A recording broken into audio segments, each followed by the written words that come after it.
Čau, vítám vás u dalšího videa. Dneska už mám všechno nachystané, takže se začne skládat. Všechny krámy jsou tady. Převodovka, nějaký díly, všecko. Začnu spojkou.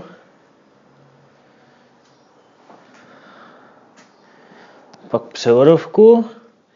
No. A pak uvidíme, teď už to bude zábavnější, to mě baví víc skládat. Je všecko nachystaný, lamela, přítlačák, originální olej, řemeny, to se bude dělat potom. I když dneska to dobře začalo, ještě jsem ani nezačal, už jsem si rozflákal iPod. Co se dá dělat? Takže jdeme skládat.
Tak, spojka je namontovaná a nachystal jsem si to tady.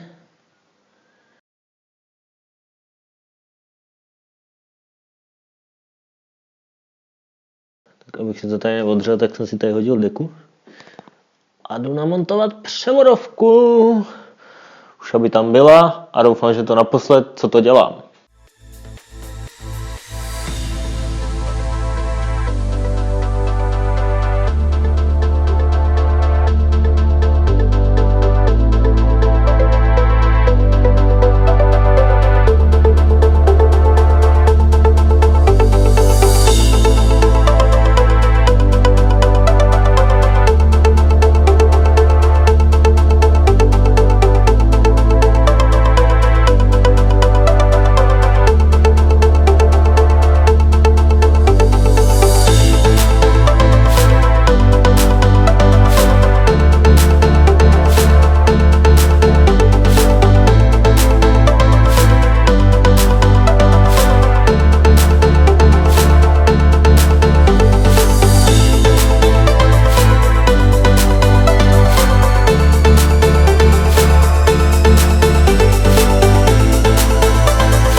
Tak, motor je na místě, usazený.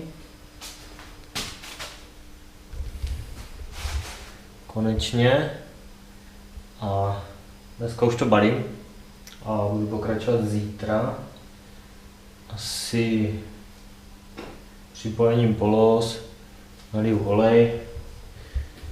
A tak nějak budu chystat na další věci. Tady to se potřeba vyčistit. No je tady ještě dost práce, ale když to dobře půjde, tak bych mohl už brzo vyjet. Takže čus zítra. Dnes je zítra a já jdu pokračovat ve skládání motoru a převodovky. Už aby to bylo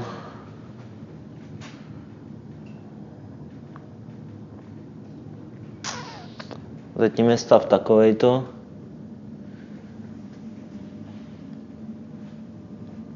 A dneska budu pokračovat.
Převodovka je na místě a šlo to celkem dobře.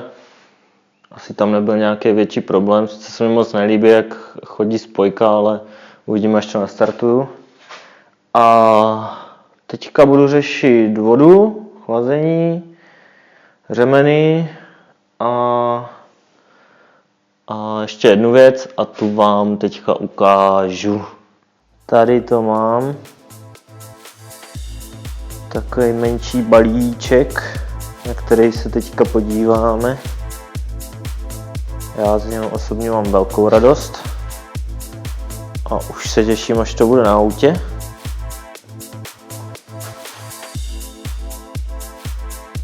Takže jdeme na to mrknout.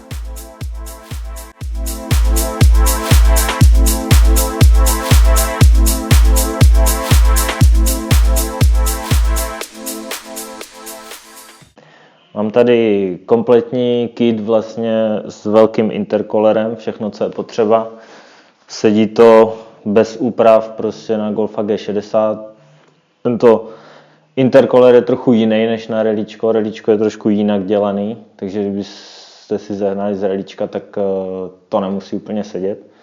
Nějaký menší úpravy by tam asi byly.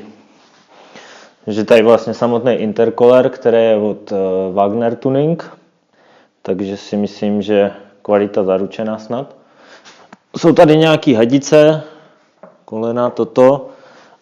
Určitě budou lepší, jak ty originální, už mají něco za sebou, nějaký ty roky a plastové vedení taky není úplně nejlepší. Tady 180 na kompresor, taky nějaká replika, to ještě nastříkám do černé, ať to mám všechno v černé. A pak tady mám trubku vlastně na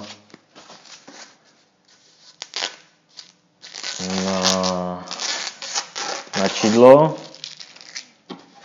Jo, pěkně leštěno. Kdyby byla černá, taky by mě to nevadilo, ale Může být klidně takhle.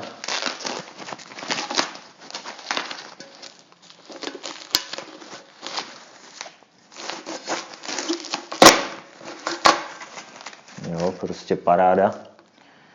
Myslím si, že perfektní. Tam trošku svítit, ale nevadí. Tak, je to vlastně celá sada, takže jsou tady i spony. Je tady i těsnění. Držák na kompresor s těsněním. No, vlastně spony i šrouby. Takže všecko tady je. Co se výhody týká oproti tady tomu Skoráda, tak samozřejmě velikost. Určitě bude mít lepší chlazení. Pak druhá věc je tady tohle koleno, protože pokud někomu se zdá, že má malý tlak, tak bych zkontroloval tohle, protože tam to většinou uchází. Je to takový na hovno řešený, nevím, asi kvůli místu, to je jedno. Každopádně tento bude určitě lepší. A nevím, co víc k tomu. Namontovat a vyzkoušet, už se na to fakt těším. Uvidíme, jak to s tím pojede. Určitě si myslím, že protože mám v plánu zvyšovat výkon trošku na motoru, takže tohle bude určitě lepší, ten intercooler, jak tady ten malej. Tak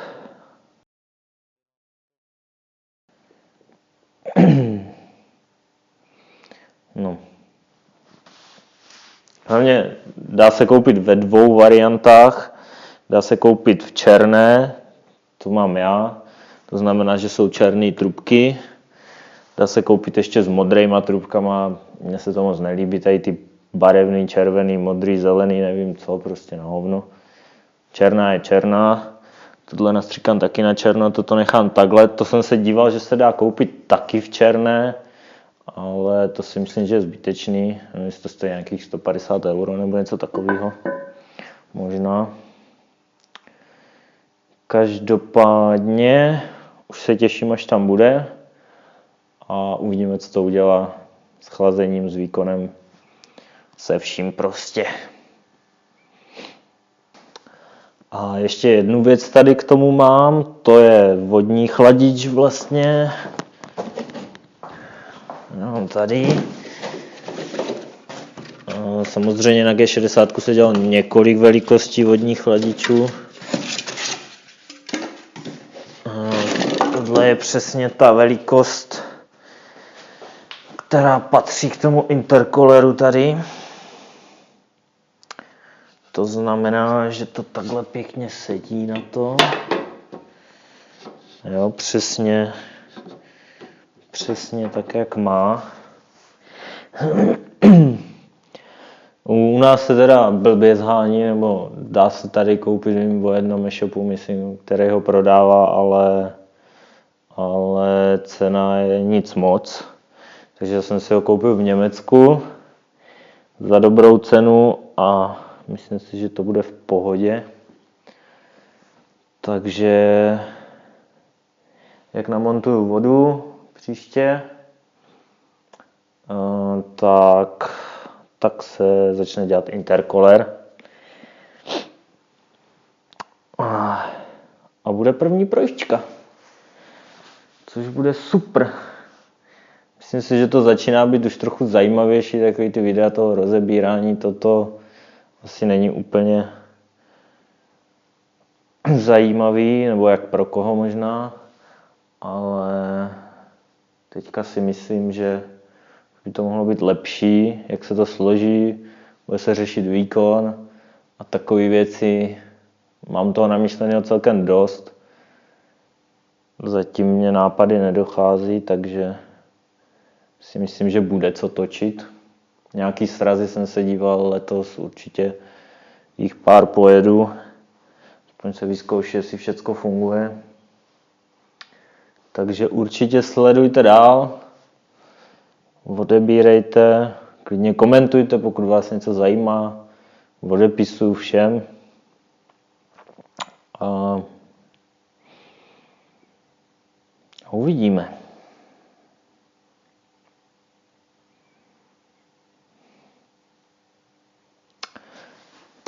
Tak se mějte. Čau.